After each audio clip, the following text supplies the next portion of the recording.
All right, let's do it. Okay. If you could be known for only one thing, what would it be? For I would entrepreneur, easy one. What's the greatest lesson in leadership you've learned as an entrepreneur?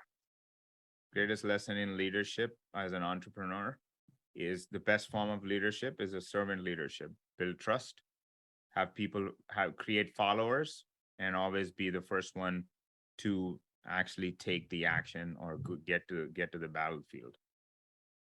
What personal characteristic has been most pivotal to your success?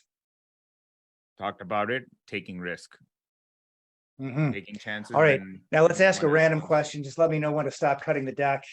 You can kind of stop now. All right. Oh, here it goes. What's the worst job you've ever had? That's actually a tough one.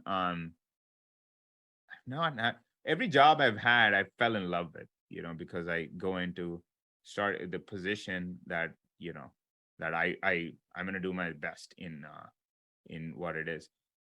I can answer that from a personal standpoint. I'm the worst person to pick to do household help. So if you're moving, I'm not the person you should be calling. If my wife wants me to help at home, she knows that I'm probably the worst person for that particular job, either doing dishes, folding clothes, all of these stuff that I try to help. I'm probably the worst pick. I'm really bad at it. All right, name a book that's helped to forge you as a leader or as an entrepreneur and why. As far as book, I refer to it, Good to Great, Built to Last. Both of those I think are really, really good books that I personally want to read more than a couple times. The Seven Habits also is something that, which is transformational. I would highly encourage kids to start reading it because I think those that's a really good book. I think if you're a leader, there's a lot of things that you want to first be rather than ask other people to be. So those are the characteristics. What's the biggest hurdle you've overcome in your business in the last year, and what did it teach you? Biggest hurdle that I'm currently working on and things that we've overcome is we've always operated from a mindset of high growth uh, and high spend in that model.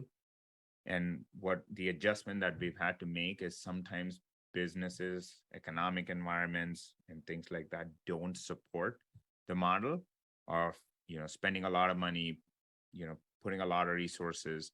You have to be prudent in terms of you know considering the environment you're in, considering the industry you're in. It's not a one size fits all, right?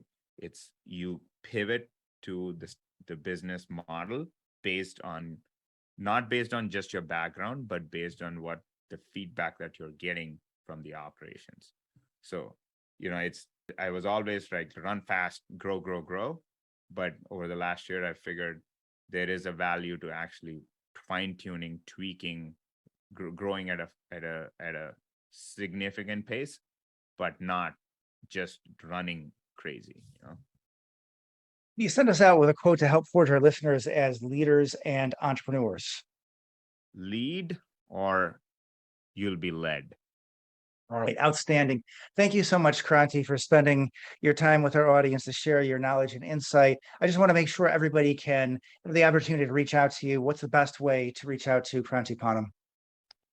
The best way to reach out is my website, krantipannam.com, fouroakscapital.com, which is a real estate investment syndication company, and through Facebook, LinkedIn, Instagram, pretty active on all of those social media platforms. All right, thank you so much. Great interview. All right. Thank you.